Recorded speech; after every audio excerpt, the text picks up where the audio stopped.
Okay, good evening. Welcome to Bryan College Station Tea Party meeting here on April 21st, 2020. We're glad you're here with us. We have a program tonight that I know you'll enjoy. The title of it is Election Transparency on Trial. Although election integrity has been a serious topic of interest since Lyndon Johnson proved that even dead people have a right to vote, and that farce has continued for years up through the 2020 election fiasco. Y'all didn't laugh at my joke as much as I thought you would. Okay? All right. So, so when you bring that subject up, some people will chuckle and look at you as though you're from another planet. They'll say, you know, there's not enough fraud to worry about. They'll accuse you and me, us, of being an alarmist, maybe even a conspiracy nut, okay?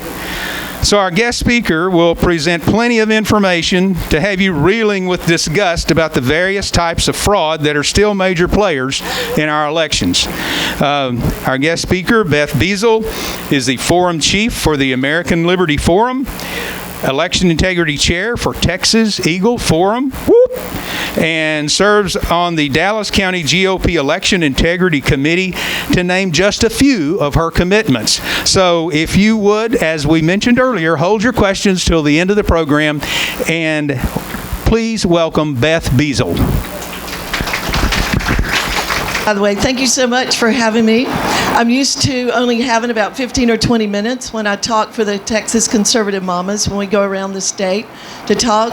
So how much time do I have? I think you said like an hour, hour and a half, 2 hours. No. Okay. Get us home by midnight. It gets you home by midnight. Okay, well, I have a 2-hour drive ahead of me tonight. So is the sound okay? Am I blowing you out by hollering into the microphone? Because I know there's an air conditioning system behind me. Just raise your hand if it's okay. All right. But when he gets that election transparency flyer up, I do want to tell you I'm hosting an election transparency on trial symposium April the 30th in Dallas. And I know that's probably too far for you guys to travel, but we will have it live streamed. And because I already love this group, Jody and Marianne have been so kind to me and preparing me for this event tonight, I want to offer you guys the live stream link for free. And I will give that live stream link to Jody, and then you can put it in your newsletter, because I know it's too far to travel. But it's going to be an amazing, amazing day of demonstrating, for example, how you can actually hack into a real election from a cell phone. Okay, from a cell phone. I've done it from my cell phone. You can hack into a real election and actually change vote results. Okay? You can also, we're going to demonstrate how you can hack into the SQL database and change vote results there and other significant metadata from your cell phone. That's just to name a few. We've got some other demonstrations. And then we've got presenters. Laura Logan is our MC for the whole day. She is very, very dedicated to this space of election integrity. And by the way, everybody's picking up on election integrity. And it concerns me a little bit because they're using it as fundraisers. I mean, the people who were concerned about the border now are saying, okay, we're doing election integrity. So you need to be careful. But Laura Logan is very serious about election integrity. She's working on the documentary. Have y'all heard of Tina Peters over in Colorado? Well, I might get to that in a moment. But anyway, she's doing a documentary on what happened to Tina Peters when she actually took an image of her election system. And the feds are going after her big time. I think now she's up to 7 or 10 indictments that are just totally bogus, totally bogus. They do not want us to look at the machines. Now I'm getting ahead of myself. But anyway, this is going to be a great day of presenting incontrovertible evidence of what has happened. But not just evidence, but solutions. So please put it on your calendar, April 30th. I'll give you the date. I'm sorry, the live stream link. And then y'all can watch it. So is that a Saturday? It's a Saturday, yes, April the 30th. So it's a week from not this coming Saturday, but a week from 2 days from now. Okay, y'all, tonight, my talk. I was trying to think about how I can best introduce this talk, and I want to tell you right now, I'm going to be talking to you about truth. Okay? Truth. Things that match up with reality. I'm not going to be talking about conjectures, made up stuff we think, we surmise. I'm talking to you about truth. Things that we can see with our own eyes and things that we know with our own intellect, okay? You can take to the bank what I tell you. All right, these things that I'm talking about are in accordance with fact. But I do want to say, I can't talk to you about truth, little t truth, until I tell you this. I stand on God's truth, capital T truth. Okay, I stand on God's truth. And we just celebrated His ultimate truth this past weekend, right? Okay, the truth is that Jesus Christ did come to forgive us of our sins, to save us from our sins. If we believe on Him, we will be with Him forever in heaven, right? So that's the truth that I stand on. Now, on that note, when Jody called me or emailed me, I don't even know what you did, 5 months ago, I said, sure, I'll come talk to you. I've never done a keynote speech before, and I probably shouldn't tell you that, but it's the truth. So I thought, yeah, I can do this because I am very sure that Jesus Christ is going to come back and rapture us all up before April 21st. Well, along about Tuesday, I started getting a little worried, okay? And along about Wednesday, I gave up all hope. So here I am, and here we go. But let me tell you something that's really exciting about that. Jesus did not obviously come and rapture us all up, but you know what that means? That means that He's got a message for you here tonight. And He brought you here for a reason. And He brought me here for a reason, and that's another story, and it's a big story. But I want you to listen, not really to Beth Biesel, but I want you to listen to what the Lord is telling you, what He's showing you, what He wants you to hear, and what He wants you to do with the information that I'm going to present tonight. So this is not about Beth. It's about what the Lord has for you, because that's why we're here. And what you hear tonight, I pray, will drive action and engagement, because I'm not here to tickle your ears, and that's why you're not here for that either, right? Now, with that said, my topic can be just about as boring as can be. It's really dry.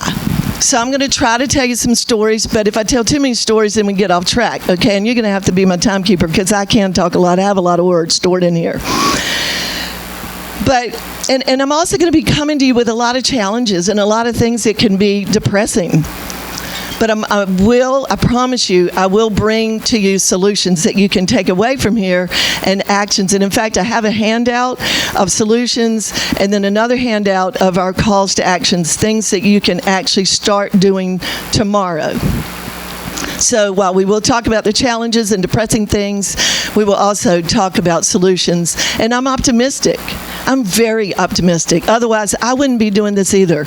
I've got other things I'd love to be doing, but I'm optimistic. And I believe that we have to do this. Ours is a duty and results belong to the Lord. We have to do this in the spiritual, not in the natural, in the spiritual. But I believe that Texas needs to lead. And right now, I'm working with a national group of people all over the nation. Right now, Texas is not in the lead on election integrity, and that distresses me. But at the same time, the guys on my Friday call, and we spend 2 to 3 hours on a call, the guys on my call believe that Texas is the leader in this space. So y'all, especially with this election transparency on trial symposium, I want that to be a jumping off place, a launching pad for doing something really big. And with the speakers that we've got lined up and with the data and the evidence that we're bringing forward and with the solutions we're bringing forward, I really believe that we can start something, and maybe it'll start here tonight. I mean, I can only hope, right? Okay, amen. Thank you. So let me get to know you a little bit so I'll know who I'm talking to. First of all, how many of you here have worked elections as a judge, clerk, poll watcher, all of the above? Okay, voter? Is anybody in here who has not voted? I'm looking. Okay, that's good. All right, so do you know the terms now? You know, we used to be on paper ballots, and so the term was paper and pen, right? But now we have e-poll books. We have ballot marking devices. We've got a tabulator, electronic tabulator. You guys use Hart InterCivic. We use ES&S in Dallas County.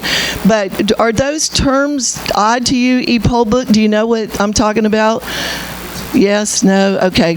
So if I do use a term and you're not familiar, you can, flag me down.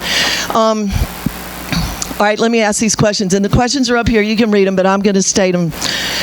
Do you know for sure, and if you don't know, I want you to raise your hand, but do you know for sure that your ballot, which was marked on an electronic ballot marking device, do you know that that ballot was marked as you intended? Yeah, okay. All right, y'all. Well, I'll tell you a story in a minute. So we get a ballot that is looks like this. Do yours look like anything like this? A page, okay.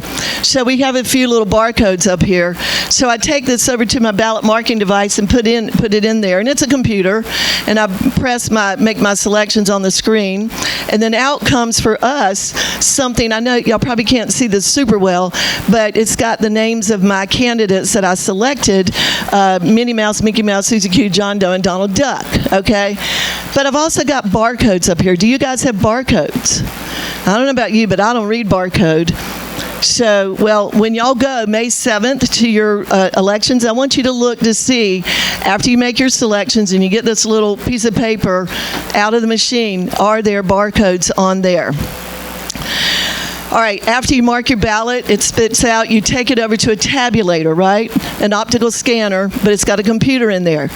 Do you know for sure that your ballot was actually tabulated the way you marked it? No. No way to know. Thank you very much. Earlier in the month, I was at a big meeting in Tyler with Joanne Fleming's group, and I asked that question, and on both of those questions, there was a couple sitting right up here in front.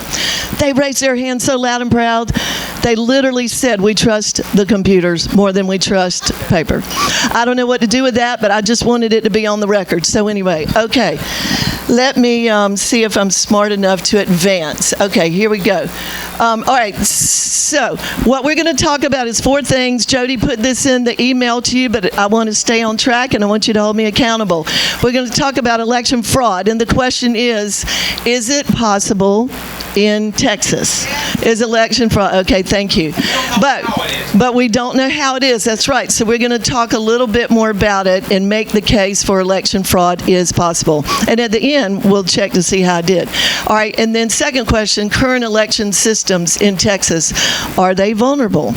And if so, is the vulnerability intentional, or is it stupidity, or both? Not saying, but thank you very much. Okay, and then the election system problems, I've already alluded to this.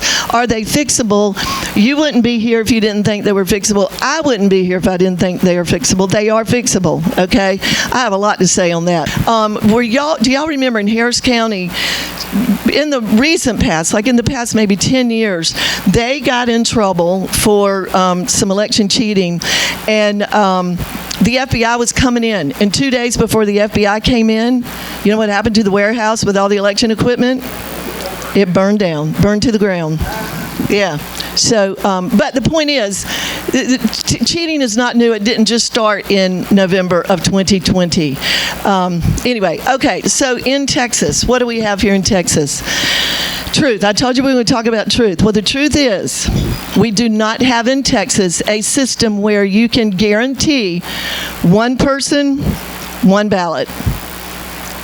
We don't have that in Texas. And that's a bold statement to make, particularly knowing that this is being videoed. We don't have that in Texas. And how do I know we don't have that in Texas?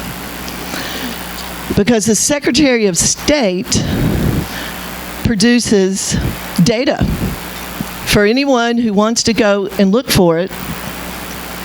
And if you ask the right questions, do the right FOIAs, not saying they answer all the FOIAs, because they don't, but the data is there, the evidence is there, and you gather it together and you put it in a spreadsheet, you will see beyond a shadow of a doubt there is no way to prove in this state that there is one vote to one person. Now with that, I really could just go home. I mean, that is the story, okay? But I'm not going home. I drove a long ways, and I worked really hard for these 28 slides, so let's get through them. Okay, so there are three things about this slide and about the Secretary of State. And by the way, we're going to be talking in depth about this at the symposium on April 30th. I just don't have time to go through it tonight. So each ballot in Texas, based on Secretary of State's numbers, each ballot in Texas cannot be attributed to only a single properly registered person. Second, each such properly registered person may or may not get a single ballot. And then all and only legal ballots may or may not be counted as the voter intended. So if that's the case, y'all, then the question is, who really won? Who really won? Who really won the primary gubernatorial race? And I just want to take a little poll. Maybe y'all hadn't really thought about it. I've talked to people who think about it. Does anybody question the 60+%? Thank you. Anybody brave enough while the camera's rolling that those gubernatorial results were really real? Okay. If you come April 30th, I've got someone from Harris County coming to tell you some things that will make your skin crawl. Okay, so the bottom line is, in Texas, no one knows. There's no way to know with our current election system. So we don't know. There's no way to do a true audit. We're going to talk about the audit, Secretary of State audit down the road here. The numbers do not reconcile. There's many errors and missing data that we've discovered. And there are two people, I don't know if y'all followed the Tom Glass. I don't know if that's near here. Does anybody know? He did a recount. I helped him raise some money for that. Andy Hopper also did a recount. And I heard them present back in early April about what they discovered in their recount. And again, I don't have time to go through all of it, but what they discovered was not, in Andy's words, it was sickening to see how many holes are in the election process and in the data, and what you can't prove and what you can't discover. Now, I think Andy is still in play. I don't know about Tom Glass. He might have dropped his. But we don't, with our current election systems, I'm here to tell you, we do not have a way to really prove who really won. And that's a problem. That's a problem, and that's what needs to be fixed. Okay, we have many, many attack surfaces, okay? I've got 3 slides, and I'll try to go through them fairly quickly. This is where it kind of gets boring because it's one thing after another, but many attack surfaces. So I've got one particular, a particular one that I think is the big rock, but I don't want you to think that it's the only rock, okay? So early voting, it's way too long. It is such a huge exposure, and in our county, and I don't know if this would be across the state, but in our county we have 4+ days from early voting Friday night closing to Tuesday night, election night, when they tabulate the results. So here's what happened. The cheaters, they find out what the results are for early voting, and then they have 4.5 days to figure out the algorithms that they need to manipulate the votes for election day. And I'm not making this stuff up because I know they do it because we can prove that they do it. So the gap between early voting and election day is a no-go. That needs to end. Okay, that's a huge attack surface. And then the exposure, the 12 days, and then in the case of when we had 2020 with 3 weeks, that was ridiculous. That's a problem. Zuckerbucks. Do y'all know what I mean by Zuckerbucks? Okay, foreign money, other private funding. So we did get a bill in the last legislative session that says no more Zuckerbucks. Well, guess what? Mark Zuckerberg has created a new foundation. He's infused it with $80 million, and it's earmarked for the next 5 years to invest in local or county election departments to help them with their election procedures and equipment. So, yeah, help. So if it walks like a duck, quacks like a duck, it's a Zucker duck. Okay, outsourcing. Let's talk about outsourcing. All right, I'm sorry, y'all. I told you that this is, we're doing the list, right? And it gets a little dull and boring, but you have to learn, you have to know this data. And by the way, let me take a little side trip here. Sometimes I hear, Beth, this is just too much. It's just too much. And I want to say, y'all, you can't say that. When did that ever become a thing? For us to say it's too much. So raise the bar, wake up, drink your drink. Okay, hang with me. Outsourcing, 4 major components of the election system. You know what they are? Our voter registration database, okay? That's at the Secretary of State, that's called ERIC, Election Registration Information Center. We have many, many resolutions that passed out of our Senate district conventions proposing that we withdraw from ERIC. But here's what we've done. We've given our precious voter rolls to a third party. And guess what? They share that information with other states who are also members of ERIC. And by the way, it costs a lot of money, okay? And it is a honeypot of fake voters and ghost voters' names and phantom voter names. And they just trade names back and forth from one state to another. You need some more voters? You need to bloat your voter rolls? Okay, we'll just go over to another state. We'll get some, it's a honeypot. It needs to go. Now, the smaller, poorer counties, I don't know where Brazos comes in, smaller counties do not, that cannot afford their own voter registration database will use a database called TEAM, and that's not important to know the name of it, but just to say, they depend on the Secretary of State to maintain their voter rolls for their county. Dallas County has its own, it has a name, it doesn't really matter. What matters is it's all third party. It's all third party, and we really don't have control over it. We can't secure it.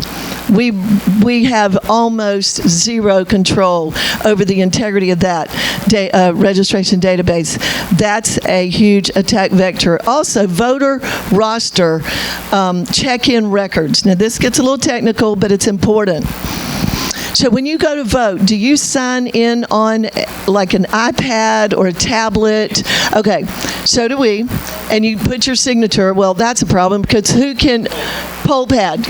We call it e-poll book, poll pad. Okay, you sign on it. Well, can you ever do a voter signature on that? No. So that's just a little freebie there. But the information on those voter check-ins, that information is stored on a server in the cloud. And let me just tell you, even DOD cannot secure the air. Okay? Our precious voter check-in records stored in the cloud, which says Jody has checked in to vote and he cannot vote again. However, we have evidence of intruders into the cloud changing the voter check-in record. Okay? Now, what has happened, this is Dallas County data. I don't know about your county. There are other counties, but I know for sure in Dallas County. There's at least four kind of voters in the cloud on that outsourced piece of software and hardware. You've got the list of deceased voters in there. You've got suspended voters in there. You've got some illegal voters, and you've got active voters, and you have inactive voters. So the category of deceased, inactive, suspended, and I'm just going to call illegitimate. We know, we have the evidence that the classification of those voters has been changed to active. They voted, and then they were changed back. Now the question is, did they vote in person? Probably not. Probably not. That's another story. But that's a problem, to outsource your voter roster check-in records. And in Dallas County, I'm getting ahead of myself, but I want to go ahead and say this. We have evidence of over 57,000 records of voter check-ins that were purged, just gone. These people never voted. Jody never showed up to vote. Then 51,000 added back. Sometimes the names matched, sometimes they didn't. This was over that 3-week period. in November 2020, 57,000 voter record check-ins purged, and then 51,000 added back. That's a problem. Okay, you know what else we've outsourced? Tabulation. And what was it that Stalin said about it doesn't matter who votes, but who counts the votes? Yeah, who counts? We have outsourced tabulation. And in Dallas County, our election administrator doesn't even have a password to that server. He does not have, you should check, and I'm telling you some of this stuff so you can check in your county, okay? And then also we have outsourced election night reporting, and that gets a little complicated, but that's when we report to the media. The county will report to the Secretary of State, and the Secretary of State reports to the media. Over the internet, and all kinds of things can happen, and I could tell you so many stories about that, and I just don't have time. And then this last thing on here, computers are, oh dear, there is a typo. Just ignore that, please. Eminently hackable and notoriously insecure. As I said, even DOD cannot secure the air. Here's the problem. We digitized everything. I'm looking for a book. Well, okay, see this paper? I've got a notebook up here. I don't want to pick it up because I'll probably drop it. Okay, it's a lot harder to manipulate paper. The information on paper, okay? It's a lot harder to change it. But when you have a flash drive, well, mine's sticking in here, you know, a little flash drive. When you digitize everything, it's real easy to change the data on an electronic device, okay? So this is the big rock. This is the big rock in our attack vectors. And by the way, we'll talk about it in a minute, but SB1 didn't address it at all. I love this slide. This is my favorite slide because I get to tell you that the major attack surface, well, second major, first major is computers, but the second major attack surface is our governor, our lieutenant governor, the House and Senate, Secretary of State, AG. They are all Republicans, and I didn't have room for it, but I'm going to go ahead and add the Criminal Court of Appeals that took away the prosecutorial jurisdiction from the AG. You know, usually it's a Democrat poll watchers watching a Republican judge, right? I got Republican poll watchers to have my back. Okay, and they came to my house. We had a meeting. We scripted everything. We got the law out. We reviewed everything. We knew exactly where we stood and what we were going to do if a fight ensued, right? But if you think about this at the last minute, oh, wait, I need poll watchers to have my back. Or, oh, wait, that election site is a trouble spot, and it's Monday night and election day's the next day. Oh, wait. Now I got to go take the Secretary of State training class and get that certificate, you know, printed out and signed and all that. That hampers our poll watching ability to respond quickly. Okay, that's a no-go. It needs to get out of SB1. All right, so I'm giving you some homework here. And then finally, and I know I'm spending a lot of time on this, but poll watching is a big deal. All right, last thing on this. Poll watchers do not have standing. They were not given standing in SB1. We asked that they would be given standing. So if poll watchers are abused in the polling place, and they have been in Dallas County, don't know about here, but in Central Count, they actually filed a lawsuit and went up to the Supreme Court, and there was appeals and this, that, and the other. Supreme Court threw it out and said, you don't have standing. Now, when is that okay to tell a human being they don't have standing if they've been abused in a certain situation?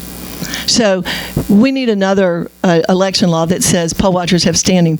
Now, they can get their candidate that they're working for to file for them, but what candidate is going to spend that kind of money to file a lawsuit? You know, they got their own fish to fry, right? Okay, I'm going to skip a few things. Well, the governor can still do waivers. Secretary of State can still do waivers and advisories that actually have the effect of breaking law. That's a problem. It needs to go. And then, again, SB1 fails because it leaves the computers in the process, which is a big problem.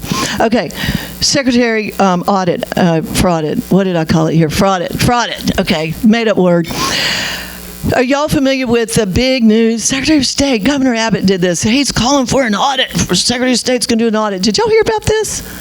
Yes, some no. Okay. So it was last fall. So the question is, why now? Why now? I mean, a little late, right? I mean, what are we auditing here? 2018, Pete Sessions, our congressman at the time, had a big airtight case. He spent a lot of money and got a lot of data and a lot of research, incontrovertible evidence. Took it to a certain, I'm not going to say, and it's still sitting on his desk, okay? So why are we all of a sudden going to do an audit? So that phase 1 audit, while I say it's really a nothing burger, in fact, my IT guys tell me it's a joke. It's a joke. They did, however, find 700,000 illegal voters. 700,000. Did y'all know that? It was in the papers. 700,000. Now, what I don't know is what have they done with those 700,000? I did mention earlier about Eric and the, outsourcing our voter registration database, right? It's been bloated beyond recognition. 700,000 illegal voters. Okay, but the problem is, well, let me address these. We're the cyber experts. Okay, I've spent some time there, and maybe you guys have not. But do you know who are, what the background would be for our elections division director and then his staff? By the way, Keith Ingram, do y'all know that name? Anybody know? He's the election division director. He came from the Rose Law Firm, the Keith Ingram State. This is Secretary of State for Texas, which is over the elections over the whole state. That's one of their primary jobs, okay, is managing elections. So Keith Ingram, our elections division director, came out of Rose Law Firm. I report, you decide. The Rose Law Firm. That's right. So I'm just saying. Okay, in that division, they have no IT guys, y'all. They've got philosophy majors, they've got poli-sci majors, they've got some attorneys. How are you going to audit an election system that is run on computers? I'm here to tell you they never did once look at the machines. All right, and then finally, where's a third party independent auditor? Because the Secretary of State auditing our elections is like Enron auditing Enron. Okay, now phase 2 is coming out, and my IT guys put it this way: you can tell they don't know what they're doing by the questions they're asking. Okay, phase 2 of the Secretary of State audit, which I call fraud audit. You can tell they don't know what they're doing by the questions they're asking. And they're still not looking at the machines. It's a problem. Now, I've got some action items concerning the Secretary of State, but I don't want to get too far off track here. I forgot to look at my watch, but how am I doing on time? I'm fine. Okay, I'll try to... I'm going to try to speed this up a little bit. Major attack surface, the major one. Okay, I've already said this. Computers. So it's not a matter of if, it's a matter of when and how much damage will happen when our computers are hacked. I'm not even saying they were right now in the moment. I'm just saying it's not a matter of if, but when. I have a slide here. Let me see if I can get to this. I want to go ahead and talk about this. Major industries get hacked. Large enterprises, large military, local municipalities, they all get hacked, right? Facebook, Amazon, Colonial Pipeline, Pentagon, DOD, the Iranian nuclear facility. Do you literally think that Brazos County's election department can't get hacked? Or Dallas County? Or Navarro County, which is where I came from today? It just defies imagination. And by the way, Dallas Police Department got a major big hack. And our city manager covered it up for 4 months. Now, the IT guy that I'm working with on election stuff has been brought in on that. It's a stink. It's a huge thing. Possibly every county, every state, every election. At one time, I had a slide that said, not every county, not every state, not every election. And then most recently, it's probably maybe not all at the same time, but it's quite possible that everybody's been hit. Outside intruders or inside bad actors. They call that social engineering. Okay, when someone on the inside leaves a password hanging around. By the way, I don't know about y'all, but our passwords are like elect, or Dallas County elect, or 1212, or yeah. I mean, and you know, you get a notebook, and I mean, the password protection is just a ridiculous joke. There's so much more. We're going to go into that part, the outside intruders, inside actors, the hacks in the symposium. But just to be clear, election perfection is not the goal here. All right? As long as human beings are part of the election process, we are sinful by nature, okay? There will always be cheating. Just like that other slide when I said it's not, new since November 2020. Since the beginning of time, man has found a way to cheat, right? And lie and steal and all that. Destroy and so forth. But what we do want to do is minimize, right? We want to minimize the attack surfaces. And really, let me just go on a little tangent here. The real answer, y'all, is not paper ballots and paper poll books and precinct-only voting. The real answer is Jesus, right? Because Jesus tells us not to cheat. But I don't know what the legislative body would do with that. I tried that, y'all, about 8 years ago when I was lobbying against the forced deployment of smart meters. And they were telling me, don't you worry. I mean, it was very condescending, like, you dumb blonde. Don't you worry, honey. The smart meter will turn your lights off if you leave your house if you forget. It'll turn your TV off if you leave your house and it's still on. And so we won't have a brownout. It'll turn your freezer up a few degrees, so we won't have brownout in your refrigerator, this, that, the other. And so I literally said, oh, if that's what you want or need, you don't need a smart meter, you need Jesus. Because Jesus tells me to turn my lights out, and he tells me to turn my TV off, okay? He tells me to use my resources well. I know I'm on a tangent, but I just want to be clear. I'm not really wanting to lead you to believe that we're solving this problem in the natural, because we're not. Okay, so there will always be cheaters. Okay, one last note on this slide. We have evidence. Voter rolls have been manipulated. The voter registration database that we were just reviewing here. Voter check-ins have been manipulated. And vote results have been changed. We have the evidence, and you're going to see a lot of that if you dial into that symposium. And how do we know? How do we know? Examples abound. This I'll go over really fast. And some of these examples, at least on this slide, are not unique to Texas, but you've probably heard Seth Keshel maybe, Dr. Frank maybe, talking about statistical anomalies and impossibilities. I mean, even back when Mitt Romney was running against Obama, I remember in a particular county, well, there were several counties in Pennsylvania, but one in particular, 100% of the vote came out for Obama. That is a statistical impossibility. And then another county, they of course had more voters than they had registered to vote. Okay, I mean that just goes on and on and on. There's so many stories and things I could tell you about that, but I can't. Here we go. Voter turnout more than voter registrations. Missing audit logs. When did that ever become acceptable? Not to have an audit log on a computer. Nope, just not here. Dallas County gave a fake audit log to our poll watchers when they asked for it back in, I think it was 2018. Okay, that's a problem.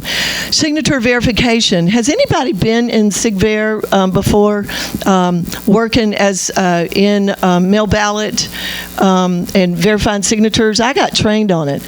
You just wouldn't believe what they're asking you to do to verify a signature. And now we've got signatures on a iPad, or whatever you call it here.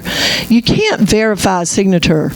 It's just ridiculous if it's not, on paper. And then e-poll books, I've talked about that. We were told, I don't even know if they ever even tried this on us anymore, but we've been told for several years now, it's not connected to the internet, the election system not connected. Did they say that to y'all? Okay, so e-poll books, if you have countywide voting, do y'all have countywide voting where you can vote any place, countywide voting? All right, you have to have, so your poll books, which are these electronic iPads or pads or whatever, they have to talk to each other. So if Mary Ann votes in one location and Jody votes in another, Well, those two pads, electronic pads, have to talk to each other so that they can say, don't let Jody go and vote over here, and don't let Marianne come in and vote over here. I've got a story about this, but let me bookmark it. So they say, oh, it's just a local area network. It's just like, inside of its own little local area. No. Because local area networks use cellular, and to go from cellular network to cellular network over here, there's a mobile switching station in between. That mobile switching station, I wish I had a picture here, but I couldn't do it, goes out to the internet. Okay, the daggum things are connected to the internet. So, by the way, I had a voter check in my location, and this was just back in November 2021. Was a good friend, and he's a family friend. So he checked into my place. And he checked in onto the particular e-poll book, that's what we call it, that was for some reason not connecting to the router. So it was just standalone, right? So I said, well, go over to my daughter's location. She's an election judge, and just tweak her a little bit, try to check in. And so he did, because he loves my daughter. And he goes in, he gets driver's license, and they're pulling up a ballot for him. And he goes, wait, no, I've already voted. I can't do that. How did that happen? It happened because my e-poll book had a network failure, and wasn't communicating on the LAN over to her poll book. Okay, and that happened. I had a bunch of voters that would have been able to check in. Now, that's not like huge wholesale cheating. However, I met a county commissioner over west of Fort Worth who won by 1 vote. So when people say, well, it's not enough to steal an election or change an election, that's a straw man. Don't accept that. The smaller the election, the more. Well, that too, the smaller. But one cheat is wrong. So don't accept this argument that, well, it's not enough to change an election. That's a fallacy. Do not accept that. Okay, do not stand down when they tell you that. Anyway, okay, so e-poll books are connected to the internet, which, as I said, are very, very hackable. Okay, lots of error rates in Dallas County. These are particularly related to Dallas County, as observed by poll watchers, and then also for many other states. Low rejection rates, high adjudication rates. Did you know that there are 2 patents, at least 2 that I know of, probably more, to patents for how to adjudicate an election or ballots? What does that mean? Okay, here's what it means. You put your ballot into your tabulator, and this is going to be primarily for your mail ballots, but it can also be for Election Day ballots. Put it in the tabulator, and it doesn't read right. And so the tabulator says some kind of error or something, sends it over to the adjudication computer, and there's a person sitting behind their computer, and the image of the ballot comes up on the screen, and they go, yeah, I think this person is voting for Biden. And they get to decide. That's adjudication. That's a manual decision by a human being who gets to decide how to adjudicate or how to decide that vote was meant to be cast. Okay, there's 2 patents on how to grab ballots and send them in very large numbers over to adjudication. So they get handled by a person. Okay, am I making myself clear? 2 patents, and there are probably more. Okay, so, but suspiciously high. Y'all may have heard this number in just recent past, before 2020, of course. The adjudication rate was maybe 3 to 5% or something. And then in 2020, the adjudication rate was, I don't want to exaggerate, but like in the 60% number. I mean, ridiculously high. Okay, that number's the total vote, yes. In particular states, not for the whole country, but in particular states. Okay, you can actually probably Google that or find that, and I apologize. There's so much data. It's really hard for me to keep track of. Okay, here's one. I don't know if you've heard this one. Accepting votes scanned into your tabulator faster than the scanner is rated for. So here's the analogy. You're driving a Volkswagen VW. The highway patrolman pulls you over and he says, sir, I clocked you at 210 miles an hour. And you go, I'm in a VW. It only goes 140 at the max. Okay, so we have evidence of ballots being scanned at a higher rate than the tabulator is rated for. We've got that data, not in Texas, okay? And so, yeah, okay. I know this is depressing. Of course, you know that in 2020, they stopped counting, and then they counted to 35 days after the election? Yes. Going through faster. Well, okay, good question. Thank you I'll clarify that. What it means is there were electronic insertions of ballots. There was no actual, real, physical paper ballot. That was evidence of an electronic infusion of ballots, okay? Because there's no way you could get a paper ballot through that machine that fast. It's an electronic injection. And by the way, let me just say this. I didn't say it, and I was afraid to say it, but I will say it now. The reason why it's important for you to know that we should not have our voter check-in records in a server in the cloud and our voter registration database in the cloud. At the end of the day, remember I said we should have one vote, one person. If you're going to inject a lot of electronic ballots, votes, you got to have voters. Okay, so you got to bloat your voter rolls. And have them check in to vote. You got to manipulate a lot of data, your voter check-in record, your voter registration database, to equal the the ballots, the vote results. Are y'all following me? I don't know if I did that really well, but do you follow? So, okay, you had a question? Well, it's is that not sort of a scale kind of thing? I mean, if it's rated to run 1,000 a minute and it runs 1,001, that may be a little better. No, not even close. Rated for 1,000 and it runs 2,000, that's pretty clear. That's very clear. This is incontrovertible clear. We're not talking about a small margin. Not even close. Yeah. Okay. And speaking of margins, this is not true for Texas, but in some of these disputed states, I should say, I don't know that it's true in Texas. Maybe it can be. But we do have evidence that the margin of error is greater than the margin of victory. But y'all, to know that, you have to look. You have to do the numbers. Okay, you got to do the math. So there's some people in Tarrant County who are doing amazing deep dives into the numbers. And the data is there. The counties report numbers. The Secretary of State reports numbers. So if you go looking, actually there are 9 counties in this state. 5 minutes, okay. All right, there are 9 counties in this state that are working together, and they've done some deep dives, and they're actually going to come together on April 30th and report what they found. And it is material evidence that will make the hair on the back of your neck curl. Okay. Harder. This is what we hear. Oh, sorry about that S. I thought I'd fix it. Sorry. Here's what we hear about Senate Bill 1 and everything in Texas.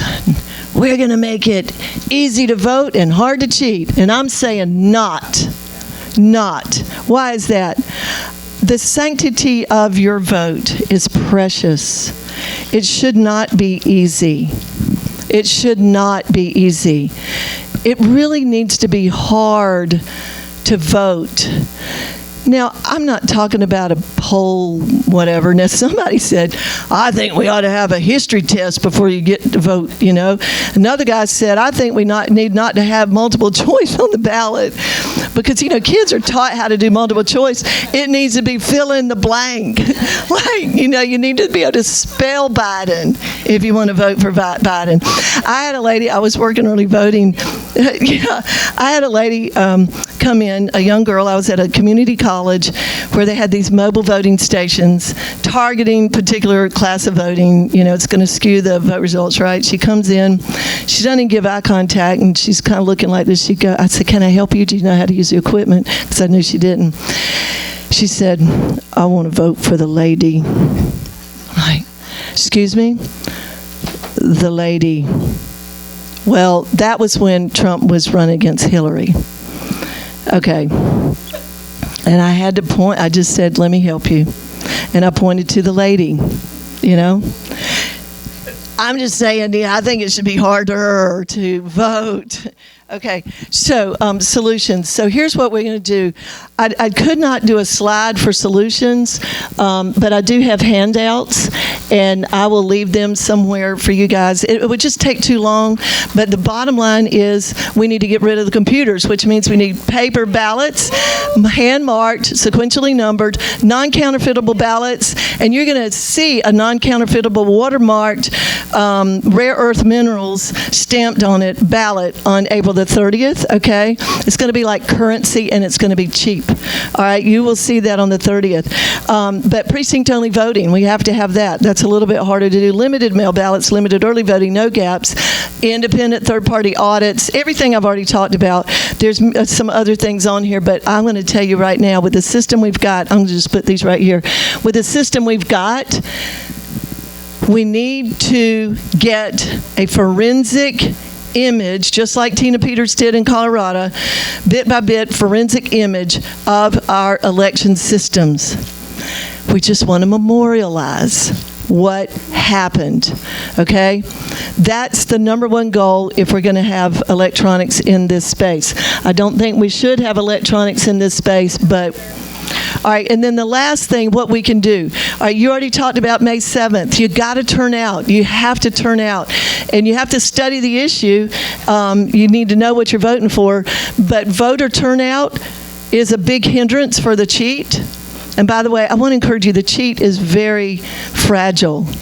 Okay, that's the good news. The cheat is very fragile, so we just need to keep poking the bear, right? So voter turnout, you have to work elections. You cannot leave a judge, a clerk, or a poll watcher position open. That's a problem in Dallas County, maybe not here. We're a big county. We have 450 vote locations on election day, and to staffing that's hard. We're trying to reduce that. You have to drive your county party with resolutions. That's a great place to start.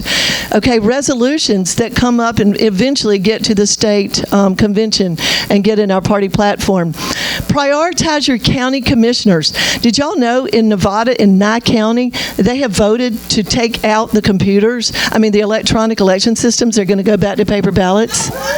Nye County, okay? And there are counties in Texas that actually do hand counts. I was in the car talking to someone, so I don't have it with me right now, and I'm sorry. But it's possible, and we're going to demonstrate how to do a hand count on April 30th, and we've got a little Scantron. We're going to confirm it with a Scantron. So it's doable. And everything on this call to action, everything on these slides is doable. The thing is, it's hard. It's real hard. You got to break a sweat, okay, to take back this country. It'll be probably the hardest thing you've ever done. But I will tell you this, it'll be a lot harder not to do it, because it's very hard to live under a totalitarian form of government where you have illegitimate elected officials and a destabilized nation with inflation and gas prices. I did fill up on the way down here. You know, you're just about to choke, right? Okay, and the border, you know, porous border, and the drugs and the transgenderism and CRT, you name it. So it's a lot harder not to do it. So I'm going to ask you to get in a big sweat. Find your space. Find your niche, but then be in a group. Do a Telegram group or whatever. Pick your thing. If it's mail ballots, do it. If it's getting rid of the computers, do it. If it's lobbying your state legislators, do it. If it's banging on the door of your county commissioners, do it. You've got to put a lot of pressure. If you can, I'm going to use this word real quick, canvass your neighborhood. Find out, did 14 people vote at this address or not? There's other things. It's on a list, and then resources at the bottom. I'm going to just send this to you, and you can send it out. But y'all, thank you so much. There's so much more, but we'll close with that. What do you think what's the chances of having a legal election this time around? A legal? Fair. A fair.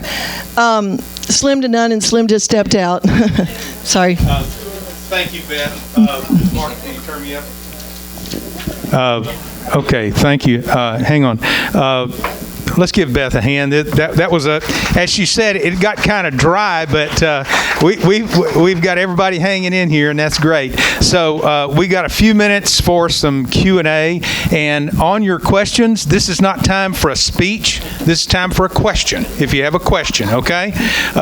So Mark has a microphone in the back. If you want to pose a question, that'd be great. I'll start off by asking Beth to give us more of a reason why it would be a better situation not to even have early voting.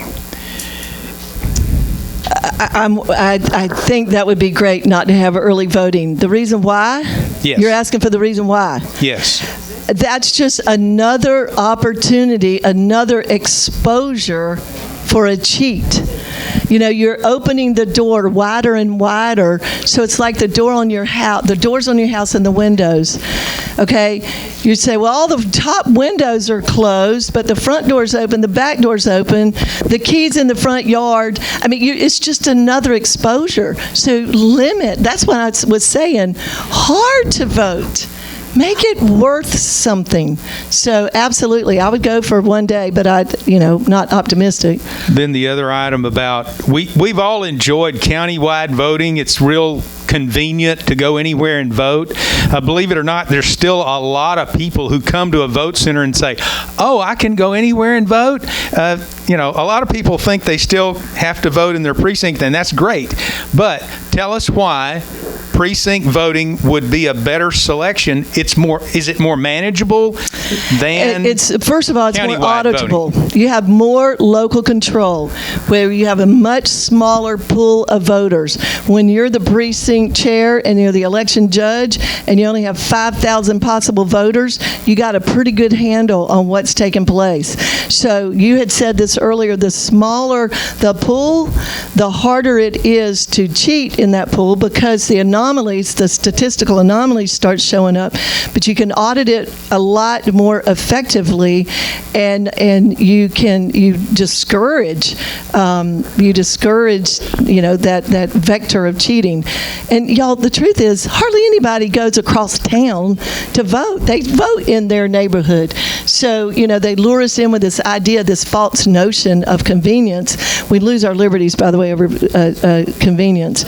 But the vector for the surface attack is much, much smaller. And then, by the way, when you do precinct-only voting, it's much easier to do a hand count. And that's what we're driving for, is a hand count. Okay, anyone with a question? Yes, use the microphone if you got a question. Okay. Yes, my question is, one point that was made was that all of the illegal voting started with COVID, but I had heard, and it is a question, maybe you can answer for me. I had heard that before Obama left office, he had gone around to states or gone into to change the voting system, to change the voting environment in electorals, and even Soros giving money to district attorneys in states. And so, yes, COVID played a big part in it and was a great instrument for them to use, but I had heard that Obama was doing all kinds of shenanigans with our election system even before that. I think you're right. I am not well studied on exactly what he did, but I do know that before he left office, he put a lot of things in place. And, one would wonder if this whole, SARS-CoV-2 being released when it was, that was a major setup for the 2020 election, and Obama was certainly part of that. Soros has been at it for a long, long time. He's bought off all the DAs, you know that. He's also bought off all the Secretary of States. And in most states, not all states, Secretary of States are over the election departments. But I have good news for you. This national group that I'm working with, we have 16 candidates for Secretary of State in 16 states where they actually elect their Secretary of State. And they are godly men and women, conservatives, and we need to pray that they win, because they are fighting hard and they want to change the way elections are done in their state. Very good. Okay, which state or states have higher election integrity than Texas? And do you trust our Secretary of State in Texas? I just had a conversation about our new Secretary of State, and I can tell you for a fact that he is deflecting the FOIAs that are being sent up his way. He's very big on promises, very big on rhetoric, but very low on delivery. And this is just from a meeting that I had yesterday, so hot off the press. Not saying I don't trust him, I don't know him yet. I'm just saying he's not delivering what we want and he hasn't fired Keith Ingram, and Keith Ingram needs to go. But about other states, I couldn't tell you. The people that are represented on this Friday call that I'm on across the country, not any of those states have any better sort of elections than we do. So actually, I don't know, maybe Florida with DeSantis, I don't know. I couldn't say. You mentioned Pete Sessions' race in Dallas. Would you tell us just a little bit more about that, and so we can clue in about that? Because everybody wants to believe, well, our elections are pristine. There's nothing wrong with ours. As a matter of fact, we've got leadership in this county that will tell you we have never had any problems with our elections. So go ahead and tell us about what happened to Pete Sessions, because Pete Sessions was our rep. He's our rep until November, but in redistricting, he's no longer our rep. Mike McCall will be our rep as of next year. Interesting. I didn't know his district came down this far. So he was our congressman in 2018, and he'd been there, 10 years or so. And he lost to a no-name Democrat who just came out of nowhere. And all I can say is he hired 7 or 8 very expensive lawyers, and he put a lot of money into hiring a security firm who did a forensic investigation on the numbers and the statistics and the turnout, and nothing added up. Like in the year when you looked at what he got the year before, and even in the primary, because one of our guys ran against him in the primary, the numbers, like he got less votes in the general than he did in the primary, for example.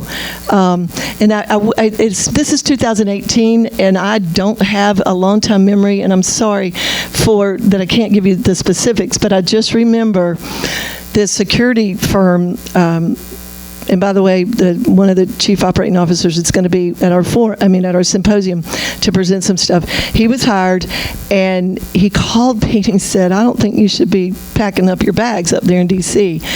We've been looking at your numbers." And so that I don't know. I mean, I wish I could remember, but the numbers did not add up. There were anomalies, there were impossibilities, there were ghost voters, fake voters, voters in parking lots. I do remember that, things like that. There was an obvious cheat, rock solid data, and it was packaged in a lawsuit. And I forgot, I think it was a criminal complaint because it went to the AG's office. Yes, and I meant to ask this before, but so we have staged wars, we have staged viruses, we have created crisis. We know that we're going to do that once again before the next election, lockdowns, whatever they choose to do. What are we going to do? But I'm going to tell you what we really need. I'm going to make it really simple for you. Now, I've got the call to action. We've got the solutions. We know what we want in election system. I think we know what we need to do to get there. Okay, your county commissioners, your legislators, or this or that and the other. But here's what we need. We need 15,000 people in the state of almost 30 million? We need 15,000 people. I don't think that's a big ask to pressure, to hound, to hammer, to put up whatever, with your county commissioners and your legislators and the leadership, that's the big three, governor, lieutenant governor, and speaker, to make them so uncomfortable that they don't dare not give us what they want. And let me tell you how I came up with that number. I don't know if y'all tracked constitutional carry. Anybody on that? Constitutional carry?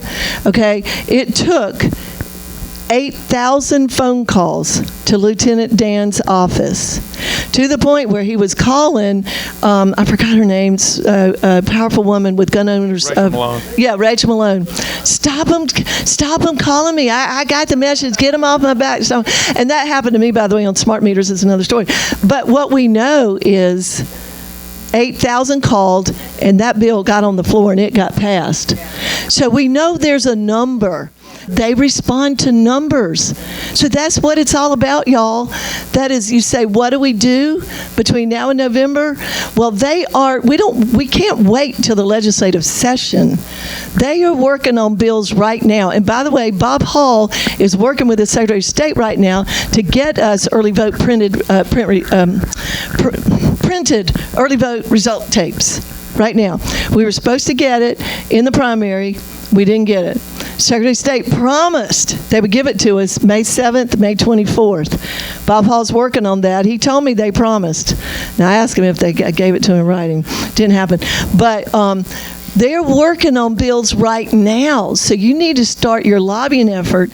We need to build a bonfire. We need 15,000 people. So that's your marching orders, is you need 15,000 people to start hammering the county commissioners and the legislators. Those are our targets. And I said 15,000 because of the constitutional carry, and I think it is a little bit harder hill to climb. I had a case where we were on the smart meter thing. We were trying to get something out of committee, and I'll make this fast, just to reinforce your point. We were trying to get something out of committee. So our Republicans, a few key Republicans, just happened not to show up to the committee vote. Okay? So we lost 5-4. Died. Well, I was working with a team across the state, and one particular woman had a contact at the Blaze TV with Glenn Beck. So Glenn Beck put this out. It was Business and Commerce Committee in the Senate.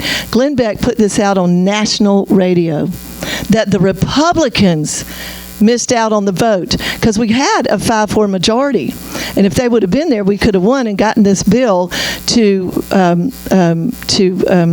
not have forced deployment of smart meters. We could have gotten that bill out of that committee, but because the Republicans stayed home and screwed us in the back.